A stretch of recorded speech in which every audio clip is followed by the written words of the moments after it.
आप देख रहे हैं अ सेंस ऑफ स्पिरिचुअलिटी और मैं हूं लक्ष्मी महाजन।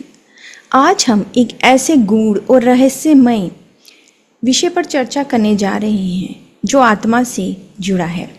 इसके लिए हमने इनवाइट किया है प्रातः स्मरणीय स्वामी ज्ञानवीर भाव जी को। प्रणाम स्वामी जी। स्वामी जी, उपनिषद में आता है आकाशो ही परम ब्रह्म, अर्थात आकाश ही परम ब्रह्म है। क्योंकि जैसे आकाश सबको समाहित करता है, उसी प्रकार परमात्मा भी सब में व्याप्त है। स्वामी जी, ये आकाश क्या है जिसे हम घटाकाश, चित्ताकाश, चिदाकाश और महाकाश भी कहते हैं? कृपया करके बताइए।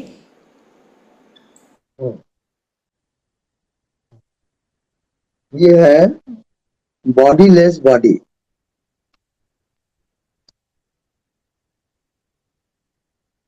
इसका कोई बॉडी नहीं है, बॉडी से परे है जी। और मन बुद्धि से भी परे है। जब हम अज्ञात में प्रवेश करते हैं तो अज्ञात का अलग अलग जो तल है, जी। जागृत, स्वप्न, सुषुप्ति। जी। तो सुषुप्ति काल वो है चिदाकाश, चैतन्यता का आकाश।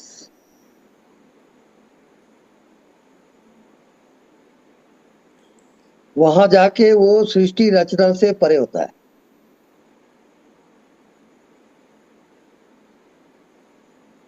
और मन बुद्धि शरीर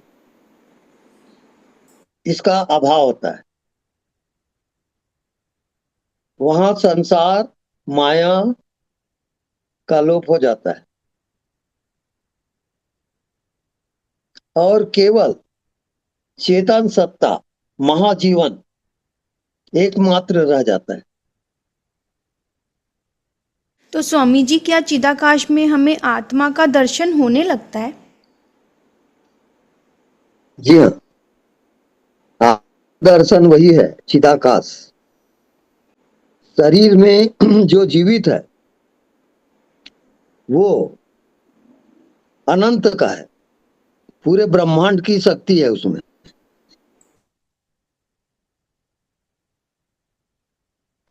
उसी के द्वारा ये सृष्टि रचना चलती है।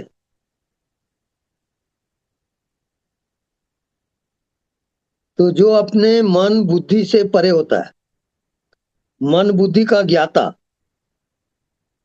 मन बुद्धि का साक्षी, वो चिदाकाश में जाता है और वो पूरा ब्रह्मांड एकाकार हो जाता है। वो ईश्वरत्व दर्शन कहलाता है। वो मुक्ति धाम है, वो परम धाम है, उसी का वैकुंठ है।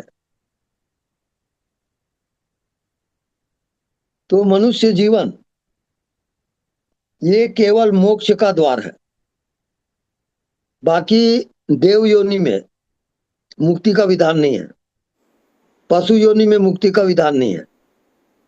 केवल मनुष्य योनि मुक्ति का द्वार है वो। जी। इसी कारण उसके अंदर ये जो माया जाल है चारों ओर घेरा हुआ है उसको। शब्द, स्पर्श, रूप, रस और गंध, इससे वो जीवात्मा बंधा हुआ रहता है। जब इसके साक्षी होते होते अपने मन से, बुद्धि से, शरीर से दृश्य से पार होता है, तब आत्मा प्रकट हो जाता है। आत्मज्ञान वो है। जी। वो आत्मा विषय रहित है, शरीर रहित है, संसार रहित है। सृष्टि रचना से आत्मा परे है। जी। पूरे सृष्टि का वो साक्षी मात्र है। जी। और वो पूर्ण जीवन है, महाजीवन है। जी। तो स्वामी जी, हम्म, चिदाकाश के बाद हम्म, महाकाश आता है? हाँ, वो दोनों मिलते जुलते हैं। एक तो है भूताकाश, पंच महाभूत का आकाश, वो जड़ है।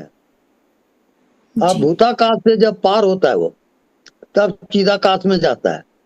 जी। तो चेतना का आकाश जो इस शरीर में जीवित है, वो जी। चेतन है। जी। वो चेतन आकाश रूप में है, तो उस कारण उसको चिदाकाश कहते हैं। जी। वहां जाके जीवात्मा अपने मन, बुद्धि, शरीर, संसार सबसे परे होता है वो। जी।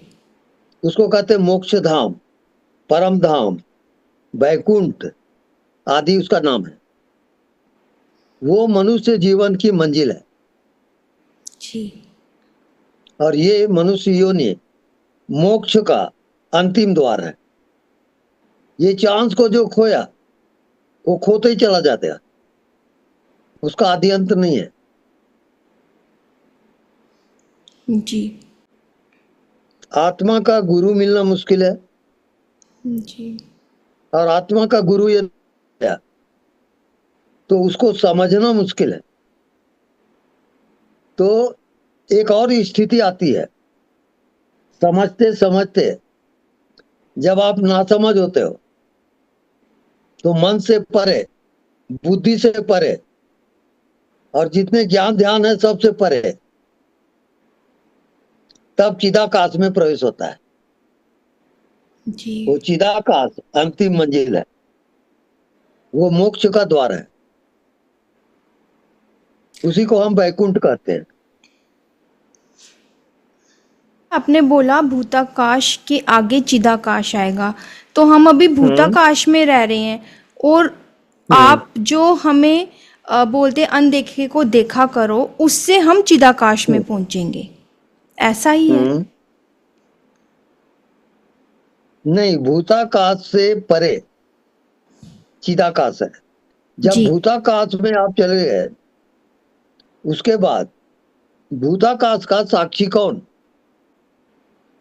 भूताकाश को जानता कौन है?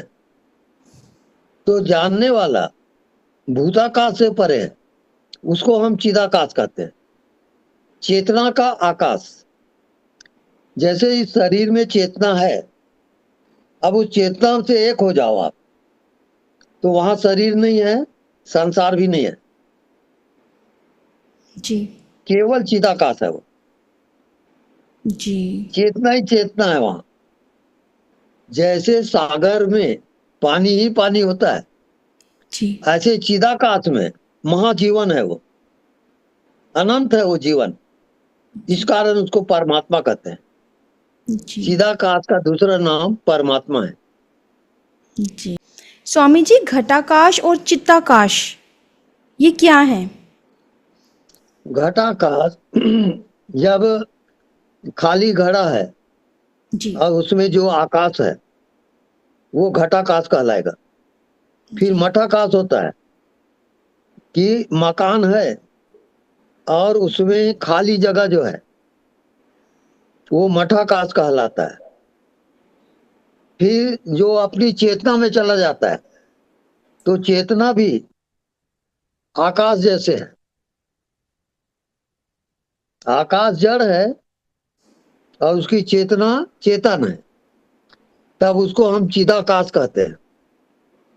और चिदाकाश मुक्ति द्वार है।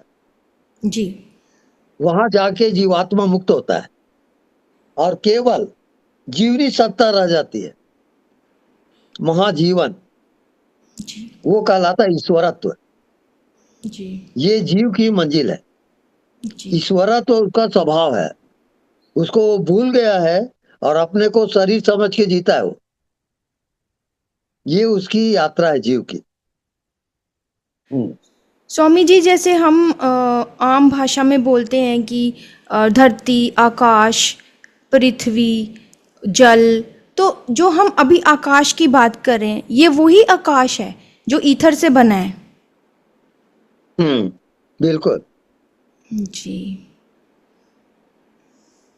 इसमें एक ये फर्क है कि चिदाकाश में वो साक्षी मात्र है, वो हर चीज का साक्षी रहेगा, मन का, शरीर का, संसार का, सबका साक्षी है वो। तो बिना साक्षी के उसको ज्ञान नहीं होगा। साक्षी की आंख से केवल परमात्मा देखता है। परमात्मा देख रहा है, पर वो साक्षी होके देख रहा है। आपके मन बुद्धि सबका वो साक्षी है, उसका नाम परमात्मा है। वो पूर्ण चेतन सत्ता है, महाजीवन है वो आदि अंत से परे है। पूरे शास्त्रकार, वेदांत आदि इसी चिदाकाश की वर्णन करते हैं। भूताकाश से परे चिदाकाश होता है, और चिदाकाश जैसे बूंद सागर में समाया तो सागर हो जाता है। अब वो बूंद कहाँ गया पता नहीं। ऐसी जीवात्मा जब चिदाकाश में लय होता है तो न उसका कोई शरीर है, न कोई दुनिया है, वो महाजीवन कहलाता है। अनंत है वो, उसका आदि अंत नहीं है, और मन बुद्धि से परे है वो। अव्याख्या, उसकी व्याख्या नहीं हो सकती, अज्ञात है वो। स्वामी जी, आप प्लीज भूताकाश को फिर से एक्सप्लेन करेंगे। भूताकाश क्या अच्छा, है? भूताकाश, जी। भूताकाश तक जड़ है। पृथ्वी, पृथ्वी टिकी है जल में। पृथ्वी, जल, फिर अग्नि, अग्नि से भी परे वायु, जी। और वायु तत्व से परे आकाश है। जी। उसको हम भूताकाश कहते हैं। भूताकाश से भी परे एक चेतना का आकाश होता है, जी। जो इस शरीर में जीवित है, वो चिदाकाश है। जी। जी। तब वो मोक्ष धाम, परम धाम, वैकुंठ, ईश्वरत्व आदि शब्द उसको दिए जाते हैं। वो एक प्रकार से बुद्धत्व की अवस्था है। जो भी बुद्धत्व को उपलब्ध होता है वो चिदाकाश से एक होता है, महाजीवन में प्रवेश करता है वो। इस कारण उसको मोक्ष धाम कहा जाता है, इस कारण उसको वैकुंठ कहा जाता है। उससे परे कुछ भी नहीं होता, वो मोक्ष का द्वार, अंतिम द्वार है, चिदाकाश। जी, जितने भी हमारे संत हैं तो वो सब चिदाकाश में ही रहते हैं। हाँ जी, हाँ। जी। जैसे आप इस शरीर में जीवित हो, जी। ऐसे ही ये जो जीवन है ये पूर्ण है। जैसे आकाश है, हवा है, धरती है, आसमान है, जो भी है, ये सब का आधार चिदाकाश है, जो बिल्कुल प्रकट है। उसको अज्ञानी अपने को शरीर समझ के जीता है। वो शरीर नहीं है, वो मन बुद्धि भी नहीं है, वो सृष्टि भी नहीं है। सृष्टि से परे चिदाकाश है। जी। इस कारण को वैकुंठ कहते हैं, परम धाम, मोक्ष धाम, ये उसका नाम है। मतलब जो वो मनुष्य चिदाकाश। योनि का अंतिम यात्रा है। जी। ओके। जी, मतलब जो चिदाकाश है वो इस ब्रह्मांड, इस यूनिवर्स, लोकों से सबसे परे है। हाँ जी, हाँ। जी। तो जितने बुद्ध पुरुष हुए हैं वो चिदाकाश से एक हुए हैं, जी। इस कारण हम उसको बुद्ध कहते हैं। जी। वो परा ज्ञान में आता है, मन से परे, बुद्धि से परे, ज्ञान ध्यान से भी परे। इसको कहते हैं परात्पर बोध। परे से परे वो चिदाकाश है। ज़्यादातर लोग मंदिर जाते हैं, पूजा पाठ करते हैं, साधना करते हैं, माला करते हैं, वो कहते हैं कि हम अपने इष्ट के लोक में जाएंगे, तो उससे भी ज़्यादा हमें तपस्या करनी पड़ती है चिदाकाश तक पहुंचने के लिए। हमें ये सब साधनाएं छोड़नी पड़ती हैं, सिर्फ अनदेखे को जी देखा करना पड़ता है या साक्षी में रहना पड़ता है।